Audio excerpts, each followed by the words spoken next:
तो बच्चों ध्यान दीजिए, मैं आप लोगों को द्विध्रुव के कारण विभव का मान कितना होता है बताने जा रहा हूँ। ओके बच्चों, तो ध्यान दीजिए, द्विध्रुव के कारण विभव का मान दो स्थानों पर निकाला जाता है।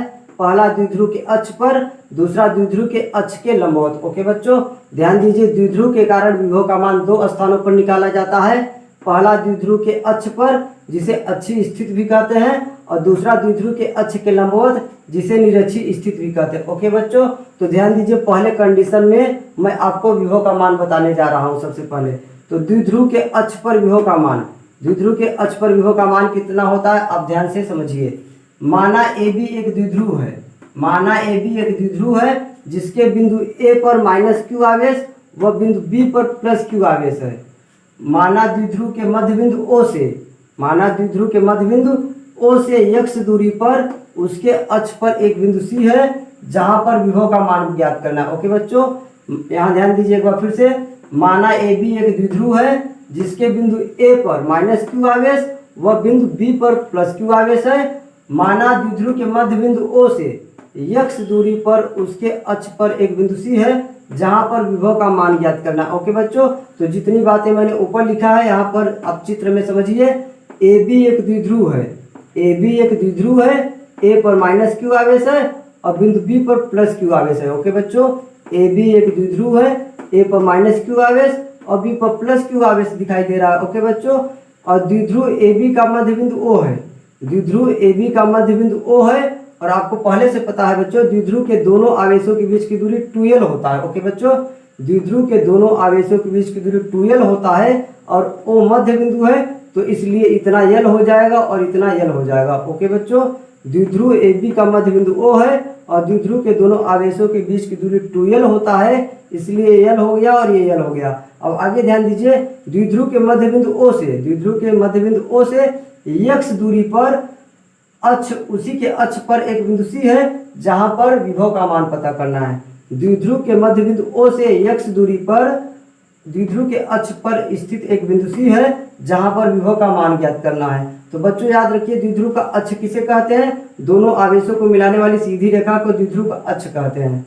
दोनों आवेशों को मिलाने वाली सीधी रेखा को द्विध्रुव का अक्ष कहते हैं। तो बिंदु सी जो है द्विध्रुव के अक्ष पर है। ओके बच्चों, तो आगे ध्यान दीजिए, अतः माइनस क्यू के कारण, यहाँ ध्यान दीजिए, दो आवेश है, एक माइनस क्यू है एक प्लस क्यू है, तो माइनस क्यू के कारण बिंदु सी पर विभव निकाल लीजिए और प्लस क्यू के कारण बिंदु सी पर विभव निकाल लीजिए, फिर दोनों को जोड़ दीजिए, आपको बिंदु सी पर द्विध्रुव के कारण विभव का मान पता हो जाएगा। ओके बच्चों, तो ध्यान दीजिए, इसको आगे समझने के लिए सबसे पहले आप यहाँ ध्यान दीजिए, जैसे कोई बिंदु आवेश क्यू है उससे x दूरी पर, आवेश q से x दूरी पर विभव का मान kq बटे x होता है। आप समझ लीजिए बच्चों, ये जो द्विध्रुव है निर्वात में स्थित है, हवा या निर्वात में स्थित है, ऐसा मान लीजिए। ओके बच्चों, तो यहाँ पर बिंदु आवेश q है जो कि निर्वात में स्थित है, तो q से x दूरी पर, q से x दूरी पर विभव का मान kq बटे x होता है, जो कि आप पीछे पढ़ चुके हैं। तो विभव का फार्मूला kq बटे x, बिंदु आवेश के कारण विभव का मान। ओके बच्चों, तो आप ध्यान दीजिए, k तो अपने से नियतांक है, आप आ जाएगा, और q आवेश का मान है और x दूरी जहां पर निकालना चाहते हैं उस बिंदु से उस आवेश की दूरी है। ओके बच्चों, तो kq तो आपको दिया रहेगा और x दूरी आपको समझना है बस। ओके बच्चों, तो ध्यान दीजिए, माइनस क्यू के कारण, माइनस क्यू के कारण बिंदु सी पर विभव, माइनस क्यू के कारण बिंदु सी पर विभव, तो माइनस क्यू के कारण बिंदु सी पर विभव v1 मान लिया गया है माइनस kq बटे x प्लस l। एक बात और ध्यान दीजिए, माइनस क्यू के कारण विभव का मान माइनस होता है और प्लस क्यू के कारण विभव का मान प्लस होता है। ओके बच्चों, माइनस क्यू के कारण विभव का मान माइनस और प्लस के कारण, प्लस आवेश के कारण विभव प्लस होता है। ओके बच्चों, तो ध्यान दीजिए, तो आवेश माइनस क्यू हो गया और एक के नियतांक आ गया। ओके बच्चों, माइनस kq इस फार्मूले से, और दूरी यानी माइनस क्यू के कारण बिंदु सी पर निकाल रहे हैं, तो माइनस क्यू से बिंदु सी की दूरी, माइनस क्यू से बिंदु सी की दूरी अर्थात AC दूरी आपको पता करना है। तो ध्यान दीजिए, A से C की दूरी क्या होगा, ये पूरा x दिखाई दे रहा है और ये l है, तो x प्लस l। ओके बच्चों, माइनस क्यू के कारण बिंदु सी पर विभव निकाल रहे हैं, तो A से C की दूरी चाहिए, तो ये x है और ये l है, तो क्या हो गया, A से C की दूरी x प्लस l, इसीलिए यहाँ लिखा गया x प्लस l। ओके बच्चों, अब आगे ध्यान दीजिए, प्लस क्यू के कारण बिंदु सी पर विभव, प्लस क्यू के कारण बिंदु सी पर विभव, तो यहाँ पर क्या हो जाएगा, ऊपर तो के क्यू हो जाएगा, के क्यू हो जाएगा, और यहाँ पर प्लस क्यू के कारण बिंदु सी पर विभव निकाल रहे हैं, तो प्लस क्यू से बिंदु सी की दूरी अर्थात बीसी दूरी निकालना है, ये दूरी। ओके बच्चों, तो ये दूरी पूरा यक्स दिखाई दे रहा है।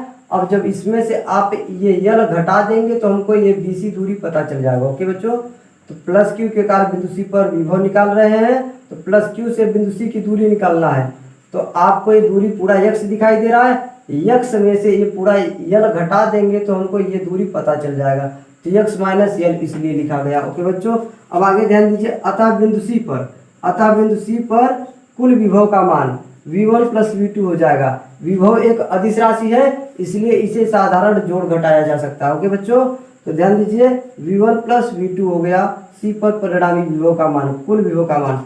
तो v1 का मान यहाँ पर माइनस के क्यू बटे एक्स प्लस यल रख दिया, और v2 का मान आपने रख दिया के क्यू बटे एक्स माइनस एल। ओके बच्चों, अब के क्यू यहाँ भी है, के क्यू यहाँ भी है, तो के क्यू हमने कॉमन कर लिया। के क्यू जब हमने कॉमन कर लिया और यहाँ वन बचा, प्लस वाले को पहले लिख लिया और माइनस वाले को बाद में। ओके बच्चों, तो के क्यू जब बाहर आ गया तो एक बटे एक्स माइनस यल बचा, और ये माइनस एक बटे एक्स प्लस यल बचा। ओके बच्चों, प्लस वाले भाग को पहले लिखा, माइनस वाले को बाद में लिखा। अब यहाँ पर हर अलग अलग है, तो इसका इधर तिरक गुणा करेंगे, इसका इधर तिरक गुणा करेंगे, तो एक्स प्लस यल में एक का गुणा करेंगे तो एक्स प्लस यल होगा। एक्स प्लस यल का गुणा कर दिए एक में तो वही हो गया। अब आगे ध्यान दीजिए, जब एक्स माइनस यल का एक में गुणा करेंगे तो माइनस के कारण इसका चिन्ह बदल जाएगा, माइनस के कारण इसका चिन्ह बदल जाएगा, माइनस एक्स प्लस यल हो जाएगा, माइनस एक्स प्लस यल हो जाएगा। तो minus x plus x cancel, यल एल टू यल। अब इन दोनों का गुणा हो जाएगा, एक कोष्टक में एक्स माइनस यल, दूसरे कोष्टक में एक्स प्लस यल, तो आपका एक्स स्क्वायर माइनस यल स्क्वायर हो जाएगा। ए माइनस बी एक कोष्टक में, ए प्लस बी एक कोष्टक में, तो ए स्क्वायर माइनस बी स्क्वायर फार्मूले से। ओके बच्चों, तो आप यहाँ तक नोट कर लीजिए। उसके बाद में बच्चों ध्यान दीजिए, v बराबर के क्यू, यक्स से यक्स कैंसिल हो गया, यल एल टू यल हो गया, बट्टे एक्स स्क्वायर माइनस यल स्क्वायर। ओके बच्चों, तो इसके आगे ध्यान दीजिए, यहाँ पर v के क्यू और यल में यल को जोड़ दिया तो टू यल हो गया, और नीचे वाला वैसे उतार दिया। ओके बच्चों, अब आगे ध्यान दीजिए, यदि यक्स बहुत बड़ा हो यल से, यक्स का मान यल की अपेक्षा काफी बड़ा हो, तो यक्स स्क्वायर माइनस यल स्क्वायर का मान एक्स स्क्वायर के बराबर होगा। ओके बच्चों, क्योंकि बहुत बड़ी चीज में छोटी सी चीज घटाने पर कोई फर्क नहीं पड़ता। ओके बच्चों, तो आप एक्स स्क्वायर माइनस यल स्क्वायर की जगह क्या लिख सकते हैं, x square. X square minus यल स्क्वायर की जगह हम क्या लिख सकते हैं, केवल एक्स स्क्वायर लिखा जा सकता है इसके जगह। अगली चीज ध्यान दीजिए आप, द्विध्रुव आघूर्ण का फार्मूला, द्विध्रुव आघूर्ण को पी से व्यक्त करते हैं, द्विध्रुव आघूर्ण को पी से व्यक्त किया जाता है, इसका फार्मूला होता है क्यू इंटू टू यल, क्यू इंटू टू यल, ये द्विध्रुव आघूर्ण का फार्मूला होता है। तो यहाँ पर ध्यान दीजिए, क्यू इंटू टू यल की जगह आप पी लिख सकते हैं, क्यू इंटू टू यल की जगह पी लिख सकते हैं, और एक्स स्क्वायर माइनस यल स्क्वायर की जगह क्या लिखेंगे, एक्स स्क्वायर। तो आपका एक के तो रहेगा, के आपका वैसे ही रहेगा, नियतांक रहेगा, और क्यू इंटू टू यल की जगह पी रख दिया, पी द्विध्रुव आघूर्ण है, और इसकी जगह एक्स स्क्वायर। ओके बच्चों, तो अतः आप याद रखिए, द्विध्रुव के कारण उसके अक्ष पर विभव का मान, द्विध्रुव के कारण उसके अक्ष पर विभव का मान के पी बटे एक्स स्क्वायर होता है। ओके बच्चों, आप के पी बटे एक्स स्क्वायर याद रखिए, द्विध्रुव के कारण उसके अक्ष पर विभव का मान के पी बटे एक्स स्क्वायर होता है, जहां पर के आप याद रखिए नियतांक है, के बारे में आप बहुत पहले से समझ चुके हैं, 1/4 पाई एप्सिलॉन नॉट, इसका मान या 9 गुणित 10⁻9 होता है, 9 गुणित 10⁻9 न्यूटन मीटर स्क्वायर प्रति कूलम स्क्वायर होता है। ओके बच्चों, आप ऑलरेडी जानते हैं। तो द्विध्रुव के कारण उसके अक्ष पर विभव का मान के पी बटे एक्स स्क्वायर, जहाँ एक्स द्विध्रुव के मध्य बिंदु से दूरी है, द्विध्रुव के मध्य बिंदु से उस बिंदु की दूरी है जहाँ पर विभव का मान निकालना है, और के का मान इतना होता है, और पी द्विध्रुव आघूर्ण है, क्यू इंटू टू यल। ओके बच्चों, तो आप इसे नोट कर लीजिए। तो बच्चों ध्यान दीजिए, अब मैं आप लोगों को द्विध्रुव के कारण उसके अक्ष के लंबवत अर्थात निरक्षीय स्थिति में विभव का मान कितना होता है बताने जा रहा हूँ। ओके बच्चों, तो ध्यान दीजिए, द्विध्रुव के कारण उसके अक्ष के लंबवत निरक्षीय स्थिति में विभव का मान, तो माना ए बी एक द्विध्रुव है, माना ए बी एक द्विध्रुव है जिसके बिंदु ए पर माइनस क्यू आवेश व बिंदु बी पर प्लस क्यू आवेश है।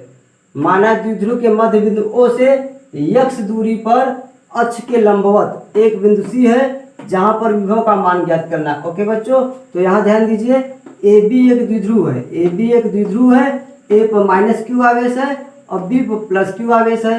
ए बी द्विध्रुव का मध्य बिंदु ओ है, ए बी द्विध्रुव का मध्य बिंदु ओ है और आपको पहले से पता है द्विध्रुव के दोनों आवेशों के बीच की दूरी 2l होता है, द्विध्रुव के दोनों आवेशों के बीच की दूरी 2l होता है, इसलिए AL हो गया, AL हो गया, क्योंकि AB का मध्य बिंदु क्या है, O है। ओके बच्चों, अब आगे ध्यान दीजिए द्विध्रुव का अक्ष जैसा कि कहते हैं, तो बच्चों अब आगे ध्यान दीजिए, जैसा कि मैंने पीछे बताया द्विध्रुव के दोनों आवेशों को मिलाने वाली सीधी रेखा को अक्ष कहते हैं। द्विध्रुव के दोनों आवेशों को मिलाने वाली सीधी रेखा को अक्ष कहेंगे। इस सीधी रेखा को आप अक्ष कहेंगे तो अक्ष के लंबवत 90 अंश पर x दूरी पर एक बिंदु C है जहां पर विभव का मान पता करना है। ओके बच्चों, AB द्विध्रुव का अक्ष हो गया तो अक्ष के लंबवत x दूरी पर 90 डिग्री पर एक बिंदु C है जहां पर विभव का मान पता करना है। ओके बच्चों, और अगला चीज ध्यान दीजिए, ये द्विध्रुव माना निर्वात में, ये पूरा कंडीशन निर्वात में या वायु में लेकर हम चल रहे हैं। ओके बच्चों, तो ध्यान दीजिए -q के कारण बिंदु C पर विभव निकाल लीजिए और +q के कारण बिंदु C पर विभव निकाल लीजिए और फिर दोनों को जोड़ दीजिए, क्योंकि विभव एक अदिश राशि है तो आपको बिंदु C पर कुल विभव का मान प्राप्त हो जाएगा, अर्थात द्विध्रुव के कारण उसके अक्ष के लंबवत विभव का मान प्राप्त हो जाएगा। ओके बच्चों, तो -q के कारण बिंदु C पर विभव और +q के कारण बिंदु C पर विभव। यहाँ ध्यान दीजिए, -q के कारण बिंदु C पर विभव का मान -kq/AC के नियतांक है, जैसा कि मैंने पीछे बताया आपको। -q के कारण विभव का मान माइनस होता है और +q के कारण विभव का मान प्लस होता है। ओके बच्चों, तो -q के कारण बिंदु C पर विभव तो -kq और ये बीच की दूरी AC है, बीच की दूरी क्या है, AC है। ओके बच्चों, +q के कारण बिंदु C पर विभव तो kq हो जाएगा और BC, ये बीच की दूरी क्या है, BC। तो -q के कारण बिंदु C पर विभव V1 बराबर -kq/AC और +q के कारण बिंदु C पर विभव V2 बराबर kq/BC। अब यहाँ चित्र में आप ध्यान दीजिए, AC लंबाई BC लंबाई के बराबर है, ये लंबाई AC लंबाई और BC लंबाई बराबर है, अर्थात -q से बिंदु C की दूरी +q से बिंदु C की दूरी बराबर है। AC और BC क्या है, बराबर है। तो AC और BC जब बराबर हो गया तो दोनों विभव का मान बराबर हो जाएगा, लेकिन एक माइनस है एक प्लस है। ओके बच्चों, AC और BC आपस में बराबर हो गया तो दोनों विभव बराबर हो गया, लेकिन एक माइनस है एक प्लस है, तो दोनों को जब जोड़ेंगे बिंदु C पर कुल विभव का मान ज्ञात करने के लिए जब दोनों को जोड़ा जाएगा तो वो 0 प्राप्त होगा। ओके बच्चों, तो इसलिए आप याद रखिए द्विध्रुव के कारण उसके अक्ष के लंबवत अर्थात निरक्षीय स्थिति पर विभव का मान 0 होता है। ओके बच्चों, ध्यान दीजिए, द्विध्रुव के कारण उसके अक्ष के लंबवत अर्थात निरक्षीय स्थिति पर विभव का मान 0 होता है, आप याद रखिए। ओके बच्चों, तो इसे नोट कर लीजिए।